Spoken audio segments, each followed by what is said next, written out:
MLS is the top division of soccer in America, with the most money, the best facilities, and honestly, the best players at a professional and youth level. However, despite the increased talent with the US men's national team, it feels like MLS has failed over the past 20 years or so to truly help improve the level of the national team. And before you hate on me for that statement, you might want to hear me out. Let me ask you this. If you remove all of the players from the current US men's national team that were not developed in MLS, such as Christian Pulisic, Serginho Dest, Anthony Robinson, Balogun, Musa, Johnny, Tillman, I guess even Cameron Carter-Vickers and a few others, is that US men's national team without those players better than what we had 20 years ago, like the 2002 World Cup team? I don't think so. Now understand, this is not to take credit away from MLS and what they have accomplished, but today I want to dive into what is an uncomfortable truth about youth development in the United States of America and how MLS so far has failed the US men's national team. And understand that the US men's national team growing in popularity and doing well should directly impact MLS in a positive way. And for this discussion today, we will be bringing in Tab Ramos. Hello. If you're new here, I'm Filippo, and welcome to Tactical Manager TV. And today we have part one of this three-part interview with Tab. For part one, as I already discussed, we will be talking about youth development in MLS and in the United States of America. Now, part two, that will be out a day or two after this one, we're going to dive into the current struggles of this US men's national team generation. And for part three, I will talk to Tab about the 1994 World Cup hosted in the United States, compare it to now, talk about how that team got to punch above their weight, and if the current generation could possibly punch above their weight in 2026. So sit back, relax, hit the beautiful like button right now if you want us to do more episodes like these. And seriously, like, the number of likes and views are what tell us, if you enjoy this type of content, if we should make more of these. Because I don't know what you like. It's not like I have access to your Google search history, or do I?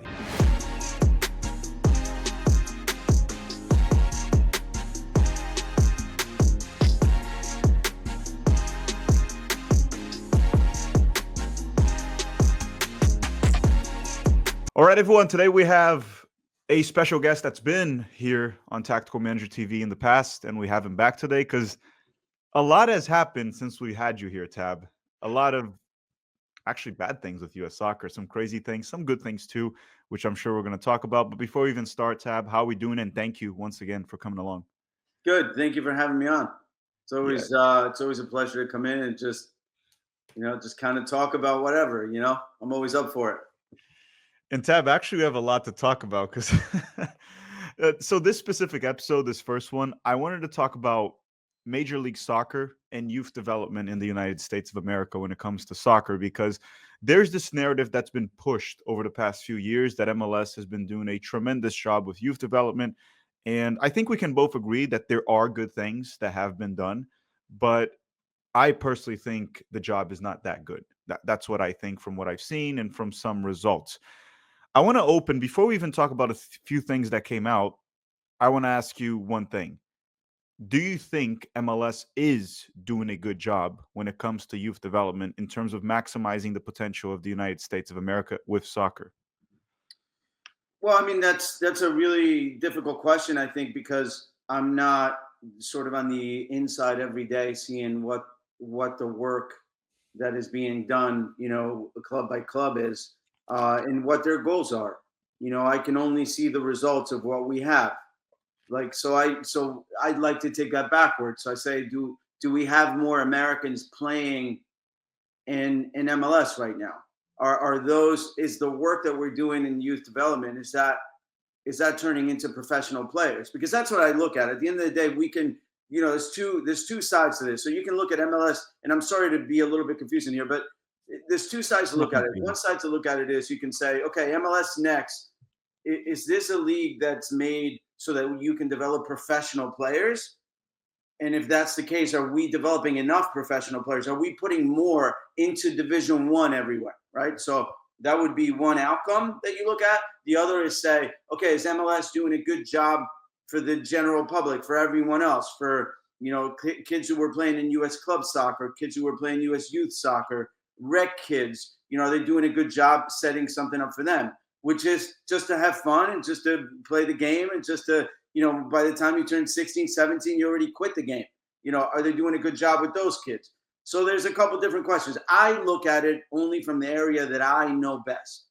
And the area I know best, because of my experience, having coached from U9 all the way through 18, having been at all the tournaments nationwide from, the Presidential Cup in Phoenix to, Dallas Cup to Jefferson Cup in Virginia to, having coached all of those as a regular, youth club coach, to having been the youth technical director of U.S. Soccer for 6 or 7 years and overseeing all of the youth national teams, so seeing the elite players. So my opinion would be just, I think on the elite player side, that's what I would know best. And I would say that if I look at the results, if I look at the outcome of what's happening to elite youth development, yes, we have sold some young players overseas. Some great players have come out who are overseas. Whether they have been successful or not, that's something else. These are all players that were obviously developed over the last 10 years. It are all the things that we're doing now, placing more kids into Division I and into Europe. And I'm not sure that necessarily the answer to that is yes, because I see less Americans on U.S. rosters, and I see less Americans playing Division I college. I know when I was in Houston and we were preparing to the draft, you're trying to figure out what picks you can get and what American player you can get at a certain pick, because most of the best players in college are foreigners. So if you have all the best players in college be foreign players, and you have all of the best players in MLS be foreign players, which is normal in most leagues, then are we really doing a good job? Is what we're doing in the youth enough to place players to butt heads with the best at both of those worlds, which is the top of the pyramid for us in both, right? So I think the answer to that would be probably not. I think we have to do a lot better. Yeah, there's a few things to talk about there. One of them, I want to use an example.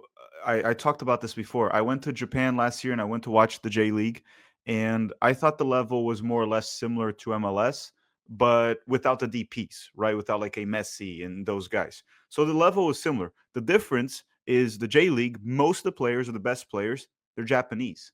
And then in MLS, it's not. We're just signing players from Latin America, Europe, and they come in and they play very well. Cucho Hernandez, Thiago Almada, many others that we could go on.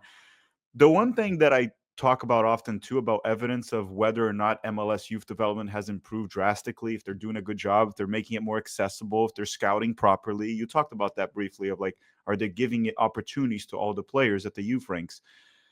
If you go back to the U.S. men's national team 2002 team, let's put that one that made it to the quarterfinals, and they were like a handball away from the semifinals, possibly. Mm-hmm. You get that team and you compare to the current U.S. men's national team, but you remove every single player that was not developed in Major League Soccer. So you would be removing Christian Pulisic. He was not developed in MLS. You'd be removing Yunus Musa, Johnny, Dest, A-Rob, Balogun. I mean, I can go on. Just right there, I'm talking about 6 players that could be, some are locked starters or some could be starters. You remove all of those. Is the team right now, without those guys, better than 2002? Because that's 22 years ago. So if you're improving youth development and investing the amount of money that MLS is investing, I would assume the answer to that would be absolutely. Right now, we're better. We have better players. We have more depth. But when you look at it, I actually think the 2002 team is better than the current MLS developed team. And I understand that the 2002 team, like half the roster played in Europe, like half of that roster. It's not like it was a full-on MLS roster. I get that. But my overall point is we should be a lot better than we are right now. Like Japan, as an example, with the growth of the J League and development there, their team right now is way better than 2002. It's not really debatable. I can't say the same about the US. Do you see that as an evidence that maybe it has stagnated, or a lot of this narrative being pushed about the development being amazing in MLS is just flawed? Well, I mean, again, a couple different ways to look at this, because you have to remember too that other countries aren't sitting around at the same level as you gave an example of Japan. Other countries aren't just sitting around waiting for us to get better and they stay the same. I mean, Mhm. so other countries are getting better too, right? So you have to raise your level in order to be at the same place you were before. Now, the way you phrased the question, um, and I had never thought of it that way, but the way you phrased the question, I mean, you take away the guys that you mentioned from the current team, and that's Anthony Robinson, that's Christian, that's Serginho Dest, that's, for depth, let's say Johnny, let's say all the players you mentioned. I would have to go back to 1990 before I would find a team that's. So I don't Yeah. think it's comparable to 2002. I think in 1990 when we went to the World Cup, I can fairly say because I was on the team that was the worst team we could ever have in a World Cup. But but hey, we tried. We But at broke a least you got country back in. to the World Cup, We right? got back to it. Okay, yeah, all good. But I think we would have to go that far before if you took that talent away. I think we would have to go that far before we found a team that would likely be less competitive at the international level. Yeah, and you were right when you said most of the big leagues in the world, if you go to France, the Premier League, Spain, like they have foreigners as their best players because they'll just bring Mhm. them in. However, their national team was developed in their country, right? Like if you go to Spain, the Spanish players were developed in their pyramid in Spain, most of them, right, with some rare exceptions here and there. Brazil, they're developed in Brazil. Argentina, I guess Messi was Argentina and Barcelona, but everyone else Yeah, is in Argentina. England, they're developed in England for the most part. Germany. But what we're saying with the United States is when you look at the roster, we might be close to like I'm not, and again, I'm not attacking dual nationals because there are dual nationals like Pepe developed in the United States. I'm mhm, talking about specifically development in the United States. If you remove the players not developed in the United States, which would be mostly Major League Soccer, because that's our first division with the most money, um, that's like half the roster. That's like outside. You like we mentioned a few, but if I keep thinking, I'll think of more players that were not developed here, right? And even like some of them that haven't done well for the national team, sure, but like even Malik Tillman, that's another name for depth or whatever. Cameron Carter Vickers, he wasn't developed here. So mhm, people can argue, oh, they haven't been good. Yeah, they haven't been good, but still, these are great players. These are good players. yeah. I wanna show you one thing because we talked about this in the past, and MLS unveiled this, and I know you have a lot to say about it. I have a few things, and they put this, and this came out April 2nd of 2025, so it's what like 2 weeks ago from when we're recording this. MLS Next unveils groundbreaking quality of play rankings. A pilot program with Taka is one of a kind in a global soccer and will rank MLS Next teams based on their quality of play in the U13s and U14s. On top of that, I'll put the article a bit more. There was an article from, I think, the New York Times that also revealed that MLS Next offered access. I'm reading it, literally reading it right now. I can't show it on screen, but it shows MLS Next offered access to all of its players, and about 80% of them created an account. Okay, 80%. So most of them. Access to the match interface is free, but the use of the clips for social media or to send it to coaches and scouts elsewhere is a paid service. So there's a way to monetize this as well. But if we keep going down, they talk more about the program. You guys can look up this article. I'll put the link in the description. What are your thoughts on this? Like, do you want me to read more of it? Because you know No, no, about no. this. You don't need to read. I read all of this stuff because I don't want to just, I don't like getting on here and just not.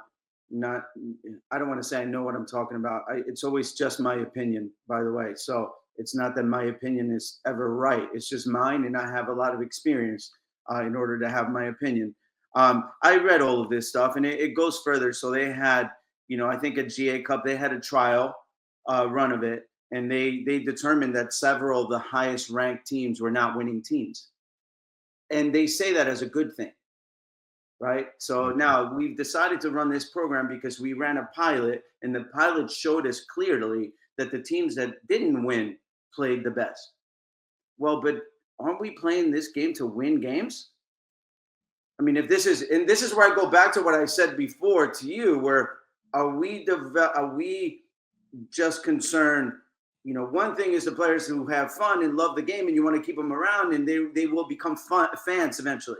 The other is, are we developing professional players? And if you're developing professional players, the number one thing that matters is winning the games. How you go about it, the better you can make it, the better, right? But then, I go back to this groundbreaking quality of play. Who determines this? Who says what quality of play is? Who is the person, or who are the people behind it saying exactly, I think that this is good, right? So I can watch a game and I can say, hey, you know what? I love the way PSG plays, and I can stand behind it. I can tell you why. I love that. Okay, that this is good quality of play. Everybody should play like that. Who are we?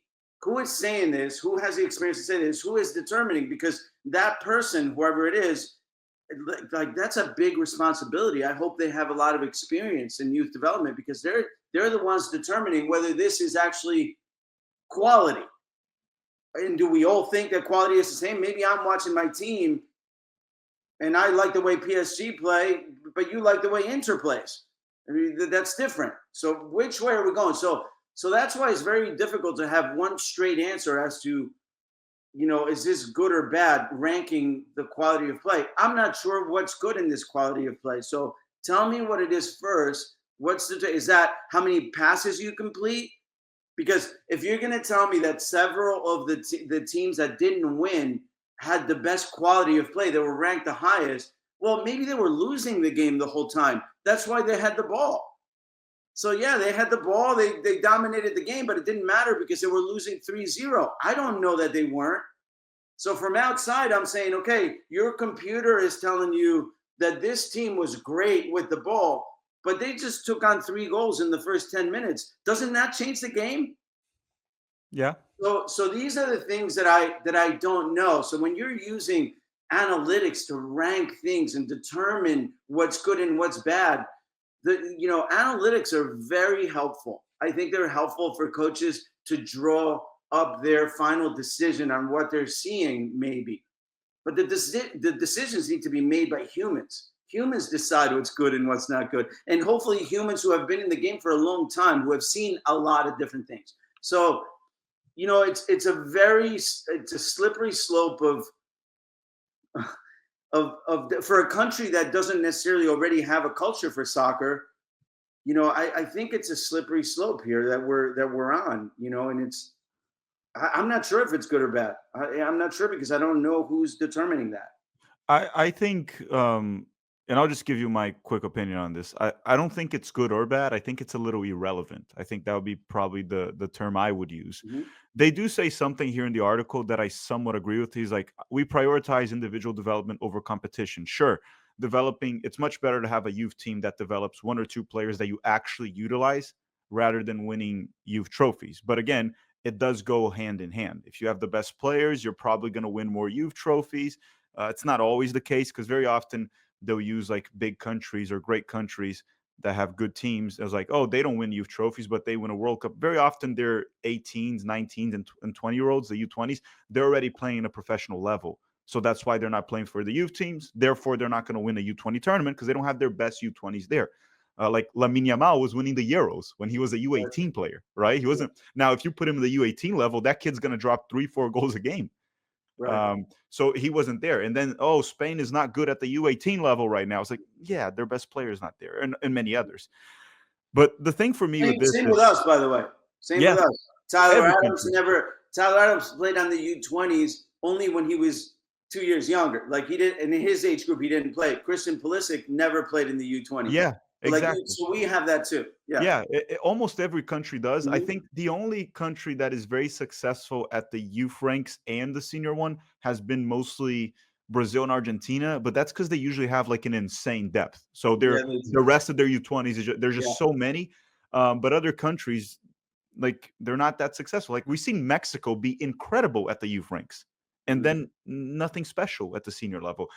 But I think it's just another marketing gimmick from MLS. Maybe they're trying to make some money out of it, right? They're selling clip. I Mhm. don't know what's going on behind that behind back doors. But the thing with it is, I think youth development in the US from ages like 13 to 18, it's fine. There are academies that do a good job, there are academies that do a crap job. That's fine. But the problem is what I see that MLS fails to identify is we don't have the soccer culture that Latin America has, Europe has, and even that countries in Asia have developed, some of them, which is kids don't play soccer or just don't have fun with their parents with a soccer ball when they're 3, 4, 5, 6, 7, 8, 9 years old. So some of them start to play soccer when they're 8 and they become good players. They get the training. But the cultural gap is something MLS completely ignores, fails to address, and there are many ways they can go about it: community outreach, getting kids involved, educating parents, and all of that. They don't understand. The parents will go to a park and just kick the ball at the kids. They don't understand technical development. So these countries that we talked about, the European ones, Latin American ones, when a kid goes to an academy, his technical floor is like really high already. And there's like hundreds of those. In the United States, you'll get very few. Like I said, like many start playing when they're 8, 7. And I'm not saying to get a 3 or 4 or 5 year old and put him in academy, but we don't have that cultural gap. And MLS seems to never really address that. And that could be a game changer for them, right? They seem to ignore it because it doesn't really seem, I guess the word is monetizable in the short run. That's the way I see it with MLS, and I could be very wrong. Those are my 2 cents on that. That was a very long opinion, though. No, no, and it makes sense. I mean, I always go back to, for me, it's not so much looking at this particular national team or particularly where MLS is, because I think MLS is more of an event league than it is anything else. So you can have a game in MLS where 60,000 people go to the game, but it's just one event that really doesn't it and it's hard not.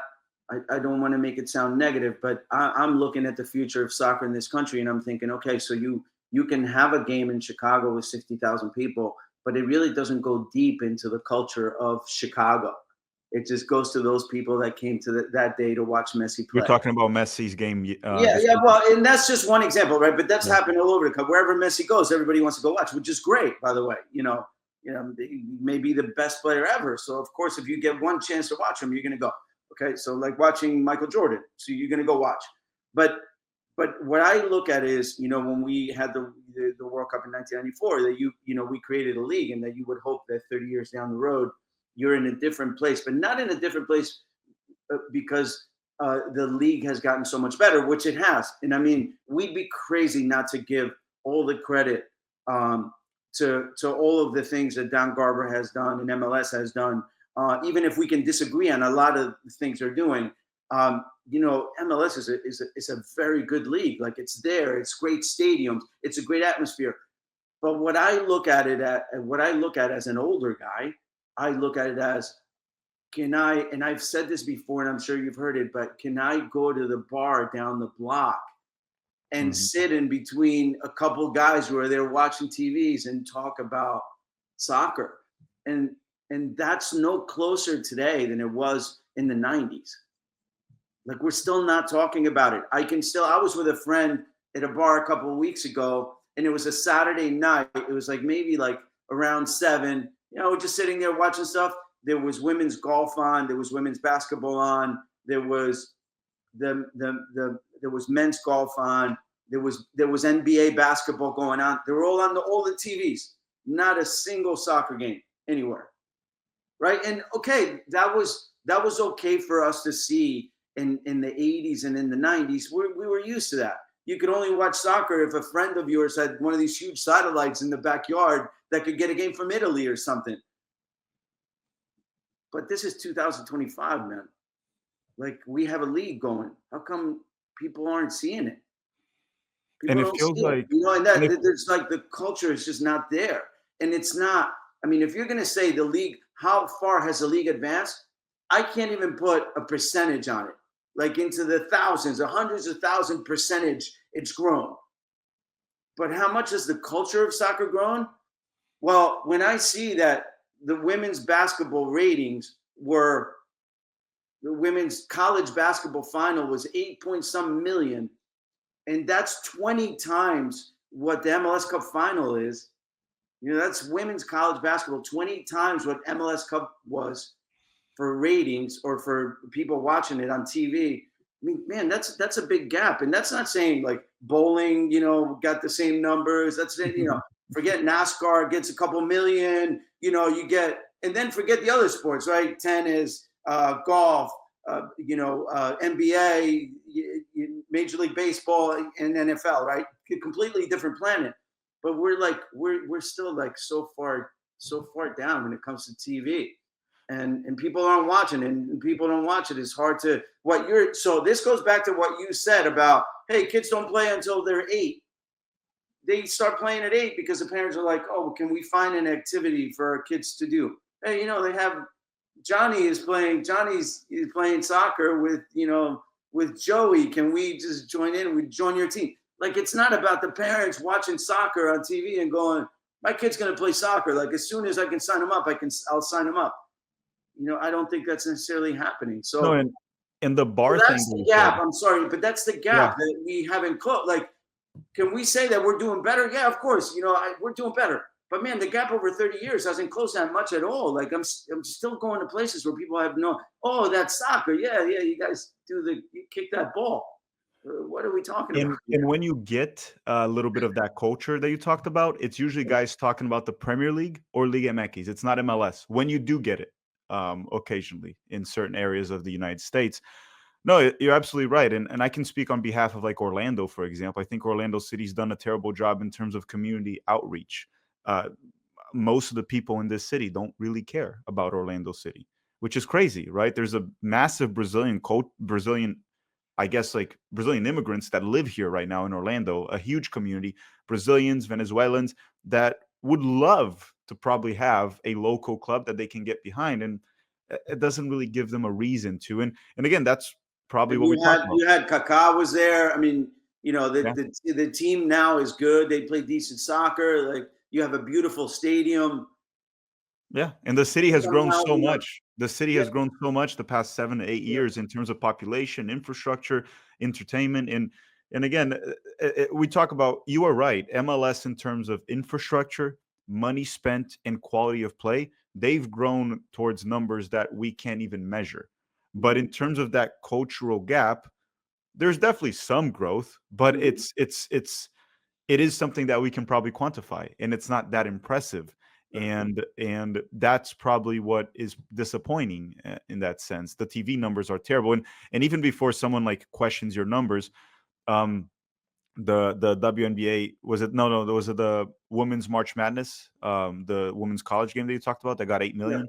Yeah, they got 8 million. Even if MLS got 1 million, which was what they got a few years ago before the Apple deal, and they probably did with the Apple viewers, that's still 8 times less for the MLS Cup, which is the big event, which should be the big event of soccer fans in America, and it clearly isn't, right? Right. But everyone, let me know your thoughts in the comment section down below about MLS youth development, the cultural gap, and everything we talked about. Drop a like, and we'll see you guys on the next episode.